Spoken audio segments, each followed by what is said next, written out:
Hello नमस्कार। तो कैसे हैं आप सब? बढ़िया। तो मैं नीतीश कुमार स्वागत करता हूं आपको अपने YouTube चैनल एक गंगा देव स्टडी पॉइंट पे। एंड आज का जो हमारा टॉपिक होगा उसमें हम पढ़ने वाले हैं कि उत्तल दर्पण में प्रतिबिंब कैसे बनाएं, या फिर उस टॉपिक का नाम आप ये भी दे सकते हैं कि उत्तल दर्पण में प्रतिबिंब बनाने का नियम क्या क्या है। तो जिस तरह अवतल दर्पण में प्रतिबिंब बनाने का 3 नियम था, ठीक उसी तरह उत्तल दर्पण में भी प्रतिबिंब बनाने का 3 नियम होगा। ठीक है, तो आइए बारी बारी से उसको देखते हैं। पहला नियम, तो पहला नियम एक हम क्या बनाते हैं, उत्तल दर्पण। तो देखिए ये हमारा एक क्या हो गया, उत्तल दर्पण। छोटू सा बनाते हैं हम उत्तल दर्पण को, ठीक है। एंड ये इसका प्रधान अक्ष, इसको बोलते हैं ध्रुव, जिसे हम P से डिनोट करते हैं। इधर कहीं फोकस होगा, इसके दुगुनी दूरी पे वक्रता केंद्र होगा। ठीक है, तो पहला नियम वही है, अगर कोई प्रकाश की किरण प्रधान अक्ष के समांतर आई है, वो इस प्रकार ऐसे लौट जाएगी, हमको फोकस से आती हुई प्रतीत होगी। ठीक है, तो वही पहला नियम है। दूसरा नियम देख लेते हैं। दूसरा नियम एक आसान सा है, इसमें कुछ खास नहीं है। ये हमारा क्या हो गया, उत्तल दर्पण। एंड इधर थोड़ा और इसको बढ़ा लेते हैं, आप समझिएगा ये पूरे सीधा है। इसका ये अगर फोकस है हमारा, तो यहाँ पे C यानी इसके दुगुनी दूरी पे वक्रता केंद्र होगा। एंड दूसरा नियम यही है कि अगर कोई प्रकाश की किरण इस पे पड़ रही है, पोल पे, ध्रुव पे, और अगर ये ध्रुव पे कोई प्रकाश की किरण पड़ रही है, तो यहाँ पे अभिलंब का काम हमारा प्रधान अक्ष करेगा। ठीक है, और ये अगर एंगल को हम थीटा बोल दें, जो कि हमारा आपतन कोण होगा, तो परावर्तन कोण का भी मान क्या होगा, थीटा ही होगा। इतना ही एंगल से क्या वापस लौट जाएगा टकरा के। दूसरा नियम ये हो गया। तीसरा नियम, वैसे तीसरा नियम का हम उपयोग करेंगे नहीं, ठीक है, बस आप जान लीजिए। तीसरा नियम यही है, ऐसे।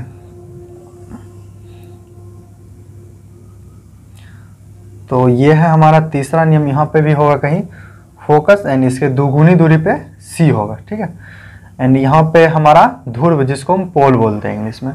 तो देखिए अगर कोई प्रकाश की किरण दर्पण के ऊपर परपेंडिकुलर आ रही है, लंबत आ रही है, जैसे ये ऐसे लंबत, मतलब इस पे 90 डिग्री का, 90 डिग्री का कोण बनाएगी, तो वो अपने ही रास्ते पे फिर वापस ऐसे गई, वापस ऐसे लौट जाएगी। ठीक है, और यदि आप इसको देखिएगा तो ये आपको कहाँ से, C से आती हुई प्रतीत होगी।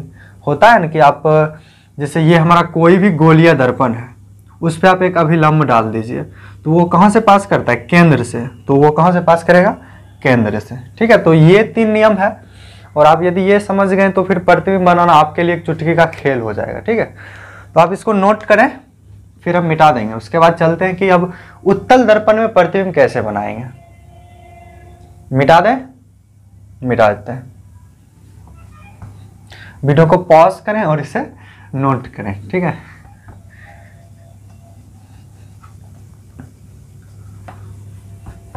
चलिए हो गया। अब हम आते हैं कि उत्तल दर्पण में प्रतिबिंब कैसे बनाएं। जिस प्रकार हम अवतल दर्पण के प्रधान अक्ष के ऊपर अलग अलग जगह पे वस्तु को रखते थे, फिर देखते थे कि अलग अलग टाइप का हमारा प्रतिबिंब बना, ठीक उसी प्रकार उत्तल दर्पण में भी वैसे ही करेंगे। एंड फिर देखेंगे कि प्रतिबिंब की प्रकृति क्या हुई। ठीक है, तो स्टार्ट करते हैं हम। एक पहला, जब वस्तु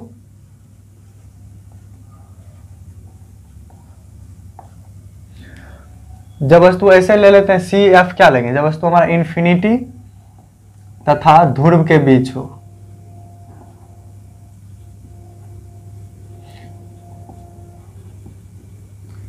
तो इन्फिनिटी और ध्रुव के बीच हो तो प्रतिबिंब की प्रकृति क्या होगी। तो आइए बना के हम देख लेते हैं। तो ये हमारा प्यारा सा एक उत्तल दर्पण बन गया।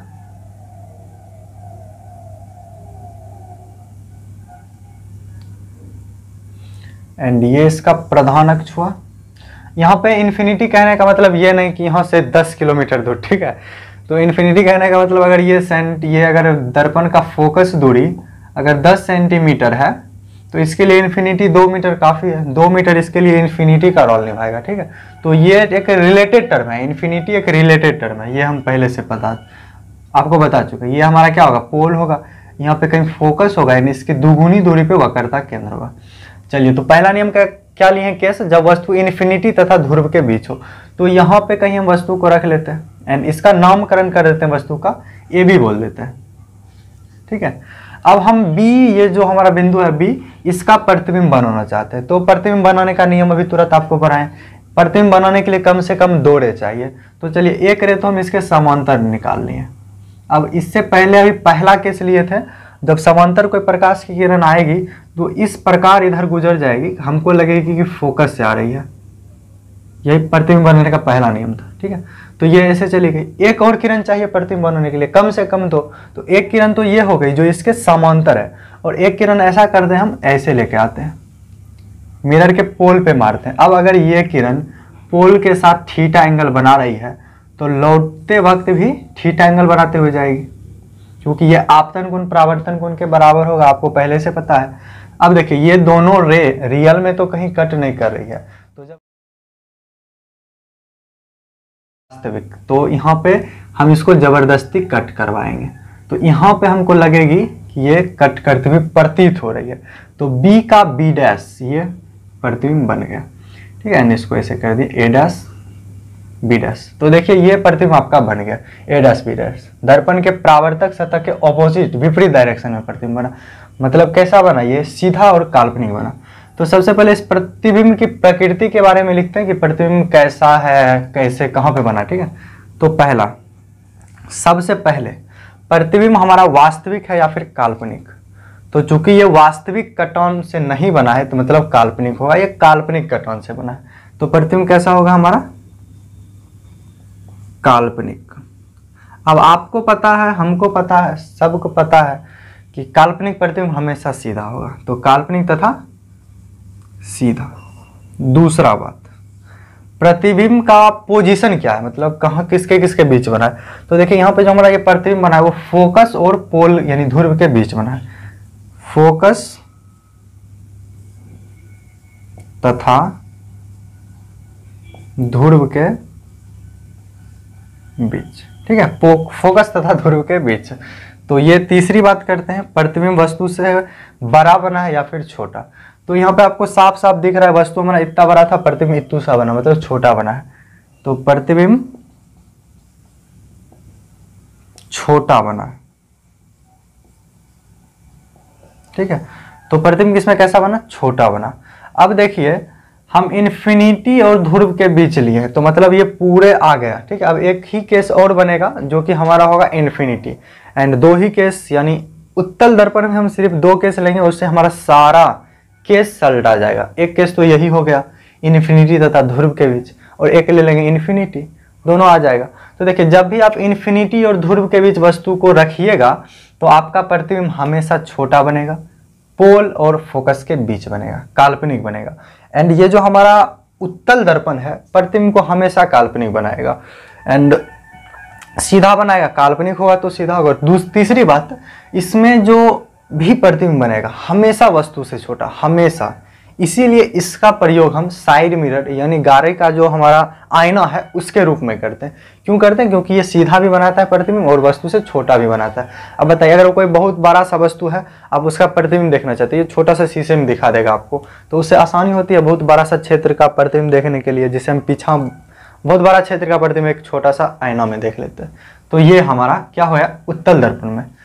तो इसको मिटा दें, आप इसको नोट कीजिए। फिर दूसरा केस लेंगे जब वस्तु इन्फिनिटी पे हो। एक बात और, आप इस दर्पण से दूर जाते जाइए, दूर जाते जाइए, मतलब इस दर्पण से दूर वस्तु को रखते जाइए, प्रतिबिंब आपका फोकस की तरफ जाएगा और धीरे धीरे और छोटा होते जाएगा और छोटा होते जाएगा। और आप यहाँ पे नजदीक आ जाइए, थोड़ा इधर घुसक जाएगा, प्रतिबिंब बड़ा होते जाएगा, ठीक है। और दूर जाइए, आप पोल से दूर जाइएगा, प्रतिबिंब उसके ऑपोजिट डायरेक्शन यानी फोकस की तरफ जाएगा।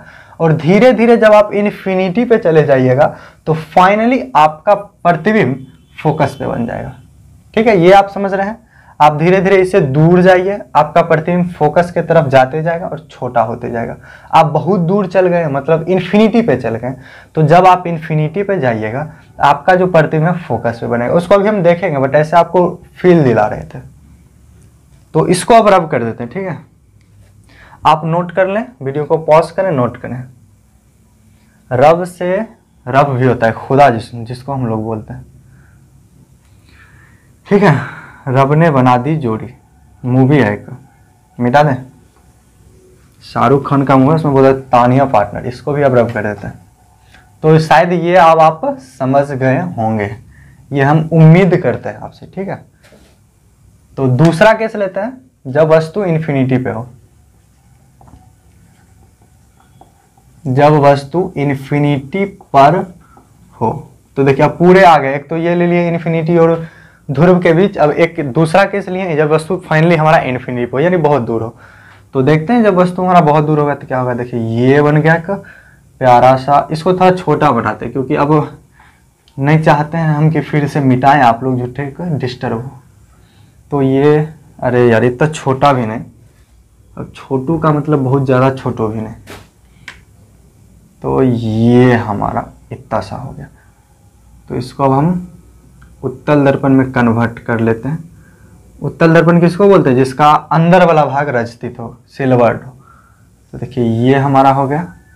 यहाँ पे कहीं क्या होगा? फोकस होगा, यहाँ पे सी होगा, सबको पता है। यहाँ पे क्या होगा? पोल होगा, ध्रुव होगा। क्या? ध्रुव, जिसको पी से डिनोट करते हैं, ठीक है। अब भाई आप और हम दोनों आदमी जानते हैं कि इन्फिनिटी से कैसी प्रकाश की किरण आती है? समांतर। किसके? प्रधान अक्ष के समांतर आती है। अब मान लीजिए यहाँ पे अगर मेरा ये अंगुली है, अंगुली, इसका प्रतिबिंब चाहते हैं, यहाँ से दो वो किरण लाएंगे तो यहाँ आते आते दोनों एक दूसरे के समांतर ही हो जाएगी। तो मान लीजिए यहाँ से इन्फिनिटी से आ रही है प्रकाश की किरण, कैसी हो जाएगी? इसके समांतर हो जाएगी। और हमको पता है कि समांतर आती हुई प्रकाश की किरण दर्पण से टकराकर इस प्रकार लौटेगी कि हमको प्रतीत होगा कि वो फोकस से आ रही है। प्रतीत होगा, ठीक बात है। तो एक किरण तो ऐसे हम ला लें, फिर भाई दूसरा किरण भी हम यहीं से लाएंगे, वो भी धीरे धीरे आते आते किसके समांतर हो जाएगी? प्रधान अक्ष के समांतर हो जाएगी। मान लीजिए ये किरण दूसरा है तो ये किरण भी इसके धीरे धीरे आते आते समांतर हो जाएगी, ठीक है, फाइनली। एंड ये भी इस प्रकार जाएगी, यहाँ टेढ़ा थोड़ा हो गया। और ये प्रकाश की किरण भी इस प्रकार जाएगी कि हमको लगेगा कि फोकस से आती हुई प्रतीत हो रही है। ये देखिए ऐसे चली जाएगी और हमको लगेगा कहीं फोकस यहाँ से आ रही है, ठीक है। अब देखिए ये दोनों तो एक दूसरे को कट नहीं करेगी, एक इधर जाएगी एक इधर जाएगी। तो रियल में तो कहीं कट करेगी नहीं। तो जब रियल में कट नहीं करती है तो उसको हम क्या करते हैं? जबरदस्ती कट करवाते हैं। तो देखिए इसको तो इधर जबरदस्ती पीछे खींच ली, इसको भी पीछे खींच ली, तो दोनों एक दूसरे को फोकस पे कट की है। तो इसका प्रतिबिंब फोकस पे बन जाएगा, ठीक है। तो जब वस्तु हमारा इन्फिनिटी पे हो तो प्रतिबिंब कैसे बना? फोकस पे बना, फोकस पे। और यहाँ भी प्रतिबिंब वैसे काल्पनिक ही बनेगा, ठीक है। आप देख भी सकते हैं कि प्रतिबिंब रियल में कट नहीं कट रहा है, रियल में कट नहीं किया है तो मतलब काल्पनिक। तो कैसा बना? काल्पनिक। एंड दूसरी सीधा भी, काल्पनिक होगा तो सीधा होगा ही। दूसरा बात, प्रतिबिंब कहाँ पे बना? फोकस पर। और आप देखिएगा प्रतिबिंब बहुत छोटा बना, बहुत, इतना सा बड़ा सा हाथ का इतना सा प्रतिबिंब बना दिया, मतलब बहुत छोटा। तो वस्तु से बहुत छोटा, ठीक है। तो ये हमारा प्रतिबिंब फाइनली बन गया। तो इसमें दो ही केस था, जब आपका बिंब यानी वस्तु एक बार इन्फिनिटी और ध्रुव के बीच हो, एक बार इन्फिनिटी पे हो। तो दोनों केस में एकदम यही सब आया। वहां भी बनता था काल्पनिक, जब यहाँ पहला स्थिति में काल्पनिक बना। दूसरा में ये हुआ कि बना ध्रुव और फोकस के बीच और वस्तु से छोटा। तो हम पहले ही बता चुके हैं ये जो दर्पण है हमेशा वस्तु से छोटका प्रतिबिंब बनाएगा और काल्पनिक प्लस सीधा, ठीक है, हमेशा। इसीलिए इसका प्रयोग हम किस में करते हैं? साइड मिरर, मिरर के रूप। साइड मिरर मतलब क्या होता है? गाड़ी का शीशा।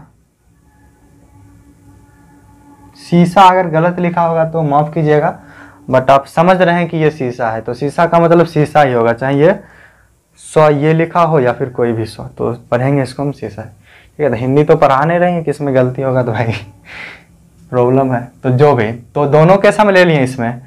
तो फाइनली अब ये हमारा खत्म हो गया है क्या? उत्तल दर्पण। तो इसको मिटा देते हैं, आप इसको नोट कर लीजिए। एंड अब एक बार पढ़ लेते हैं कि उत्तल दर्पण अवतल दर्पण दोनों तो हम पढ़ लिए, अब पढ़ते हैं दोनों का क्या क्या उपयोग है, ठीक है। तो इसका तो एक उपयोग आप अब ये देख लिए साइड मिरर के रूप में होगा, क्योंकि ये छोटा और काल्पनिक प्रतिबिंब बनाता है। मिटा दें, मिटा दें, मिटा देते हैं। मिटाते वक्त ना आप एक गाना गा सकते हैं, आज मिटाने की जिद ना करो, गाना है ना, आज जाने की जिद ना करो, यूं ही पहलू में बैठे रहो, आज जाने की जिद ना करो। तो इसको भी हम मिटा देते भाई, रह के क्या करेगा बताओ। तो हो गया। तो सबसे पहले अवतल दर्पण का प्रयोग पढ़ेंगे, अवतल दर्पण का। तो पहला देते हैं अवतल दर्पण का प्रयोग, 2 मार्कर से लिखेंगे, 10 सुंदर दिखेगा, सुंदर, खूबसूरत।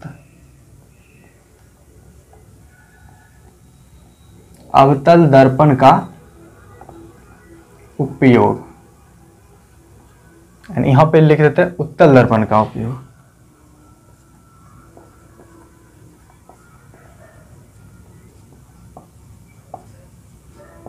तो सबसे पहले अभी उत्तलीय दर्पण के बारे में पढ़ते, ठीक है। तो अभी तुरंत उत्तल दर्पण के बारे में पढ़े हैं, तो उत्तल दर्पण के बारे में पढ़ते। एक तो आप ये देख लें कि साइड मिरर के रूप में होगा ही होगा, साइड मिरर के रूप में।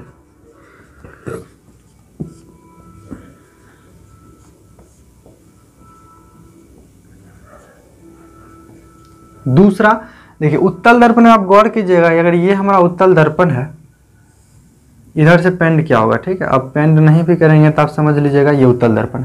अगर कोई प्रकाश की किरण ऐसे आ रही है ना, समांतर, ऐसे ऐसे ऐसे, तो ये ऐसे चली जाएगी, ऐसे आ रही, ऐसे चली, ये भी ऐसे चली जाएगी, ये भी एकदम ऐसे चली जाएगी, ये भी ऐसे चली जाएगी, ठीक है। तो देखिए, एक तो इस पे प्रकाश की किरण एकदम समांतर जा रही थी एक तरफ, और यह प्रकाश की किरण को क्या किया, चारों तरफ भेज दिया, चारों तरफ भेज दिया। मतलब पूरे, जैसे हमारा लाइट है ये जो अभी जल रहा है यहाँ पे, वो क्या होता है कि चारों तरफ प्रकाश को फैलाता है, ठीक उसी तरह ये दर्पण क्या किया, लाइट को चारों तरफ फैला दिया। तो मतलब इसका मतलब इस काम में भी इसका करते हैं उपयोग। तो इसको बोलते हैं गली का जो स्ट्रीट लाइट है, गली का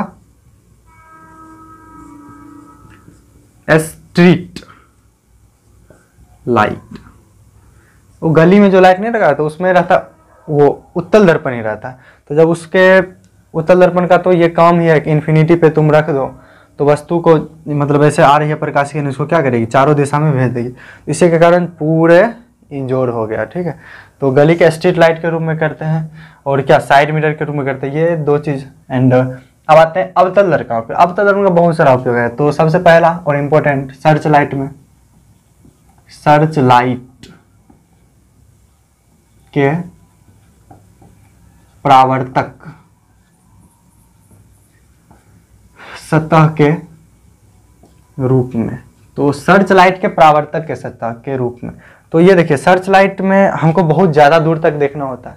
अब बहुत ज़्यादा दूर तक अगर इस दर्पण को हम लगा देते भाई, नहीं देख सकते, क्योंकि प्रकाश की किरण को चारों तरफ फैला देती है। अब प्रकाश की तरह अगर पैरेलल जाए, बहुत दूर तक वो जा सकते हैं। जैसे टॉर्च, टॉर्च में देखिए प्रकाश की किरण फैलती नहीं है, वो सीधा जाती है, इसी के कारण उसमें हम बहुत ज़्यादा दूर तक देख लेते हैं। तो टॉर्च में भी हमारा अवतल दर्पण लगा रहता है, और सर्च लाइट में भी अवतल दर्पण लगा रहता है। सर्च लाइट का जो परावर्तक सतह है उसमें अवतल दर्पण क्यों लगा रहता है, एक बार देख लीजिए। तो भाई ये हमारा एक सुंदर सा खूबसूरत सा अवतल दर्पण, इसका ये वाला भाग क्या होगा, पेंट किया होगा। अब देखिए अवतल दर्पण का गुण, बहुत दूर से प्रकाश किरण या फिर फोकस से अगर प्रकाश की किरण आ रही है, मान लीजिए ये अवतल दर्पण है, यहाँ पे हम बल्ब लगा दिए, क्या लगा दिए, बल्ब। इधर से प्रकाश निकल रही है, इधर जाएगी, इधर जाएगी, ऐसे ऐसे बहुत सारी प्रकाश की किरण जाएगी। अब ये क्या है, फोकस। अब आप पढ़े हैं, कोई भी अगर प्रकाश की किरण फोकस से दर्पण पे पढ़े, वो परावर्तन के बाद एकदम सीधा चली जाएगी। सीधा कहने का मतलब ये है, ये प्रधान अक्ष के समांतर चली जाएगी, एकदम समांतर जाएगी। अब फिक्स है, बहुत सारी प्रकाश की किरण एकदम समांतर जा रही है, तो बहुत ज़्यादा दूर तक जाएगी, हमको बहुत बढ़िया से आगे तक हम देख सकते हैं। इसी के कारण सर्च लाइट में इसका प्रयोग किया जाता है, ठीक है। एंड दूसरी चीज, डॉक्टर लोग भी करते हैं इसका प्रयोग। डॉक्टर लोग आंख, नाक, कान ये सब देखने के लिए क्या करते हैं, रोगी के, अब अपना तो नहीं देखें, ठीक है, तो रोगी के आंख, नाक, कान को देखने के लिए किसका प्रयोग करते हैं, ये अवतल दर्पण का। तीसरा, 2 हो गया। अब तीसरा देखिए, अवतल दर्पण को खास गुण ये है, जैसे ये देखिए अवतल दर्पण, इसके ऑपोजिट देखिए, इसमें समांतर किरण आ रही थी, ये उसको चारों तरफ डाइवर्ट कर रहा था, डेविएट कर रहा था, इधर उधर भगा रहा था। लेकिन जब यहाँ पे आप प्रकाश की किरण समांतर लाइएगा ना, ये बेचारा सबको एक जगह पे, मतलब जिसको हम फोकस बोलते हैं, वहाँ पे ला के रख देगा। बहुत सारी किरण आ रही, सबको फोकस पे ला दिया, यहाँ से भी आ रही, इसको फोकस पे ला दिया। अब देखिए जब बहुत सारी किरण एक ही जगह पे पड़ेगी तो यहाँ पे क्या होगा, ऊर्जा ज़्यादा होगा, जल्दी हीट हो जाएगा। इसी के कारण यानी अवतल दर्पण का प्रयोग हम सौर भट्टी में करते हैं, सौर भट्टी। ठीक है, तो ये था हमारा अवतल और उत्तल दर्पण का प्रयोग। और देखिए अवतल दर्पण का प्रयोग बहुत सारा है। ठीक है, जैसे गाड़ी का जो हमारा लाइट है, हेडलाइट, उसमें भी करते हैं। उसमें क्यों करते हैं, बस यही कारण, क्योंकि हेडलाइट में के जो पीछे रहता है वो परावर्तक सतह वो अवतल दर्पण का रहता है, और हम इस प्रकार लाइट को रखते हैं, मतलब अरेंज करके वो कहाँ पे रहे, फोकस पे रहे। और जैसे ही अगर फोकस पे प्रकाश किरण फोकस से निकलेगी तो वो दर्पण से टकराने के बाद सब एक ही दिशा में, मतलब समांतर चलने लगेगी, जिसके कारण हम बहुत ज़्यादा दूर तक देख सकते हैं। तो गाड़ी के भी हेडलाइट में ये भी आप लिख सकते हैं, गाड़ी के हेडलाइट, हेडलाइट के परावर्तक सतह, परावर्तक सतह के रूप में। तो ये था हमारा अवतल और उत्तल दर्पण का प्रयोग। एंड आप इसको नोट कर लीजिएगा। एंड आज के बाद का जो हमारा क्लास होगा, यानी नेक्स्ट वीडियो जो आएगा वो ये आएगा कि जैसे अभी हम पढ़े ना कि ये हमारा क्या है, उत्तल दर्पण है, इसके इन्फिनिटी पे रख दिए या फिर इन्फिनिटी और ध्रुव के बीच वस्तु को रख दिए तो कैसा प्रतिबिंब बनेगा। तो ये तो यहाँ पे हो गया कि कहीं भी रख दिए किसी दो गो पोजीशन के बीच तो कैसा बनेगा। अब अगले लेक्चर में हम ये पढ़ेंगे कि दर्पण से इतना दूरी पे रखे, जैसे मान लीजिए ये हमारा कोई दर्पण है, ठीक है, जैसे हमारा ये अवतल दर्पण है। अब अगला लेक्चर में ये पढ़ने वाले हैं हम कि यहाँ से ये हमारा पोल होगा, यहाँ से 15 सेंटीमीटर की दूरी पे वस्तु को रख दिए, और यदि इसका फोकस दूरी 10 सेंटीमीटर है तो प्रतिबिंब कहाँ पे बनेगा, यानी एग्जैक्ट लोकेशन प्रतिबिंब का कहाँ होगा, एग्जैक्ट पोजीशन कहाँ होगा, प्रतिबिंब की प्रकृति क्या होगी, दोनों दर्पण में पढ़ेंगे। ठीक है, तो उसमें हम पढ़ेंगे लेंस मिरर मेकर फॉर्मूला, यानी मिरर फॉर्मूला। तो बहुत सारा है पढ़ना, तो देखिएगा नेक्स्ट वीडियो नंबर शायद 8 होगा वो हमारा। ठीक है, तो पढ़ते रहिए, खुश रहिए, बेस्ट जो भी अपना देते रहिए। ठीक है।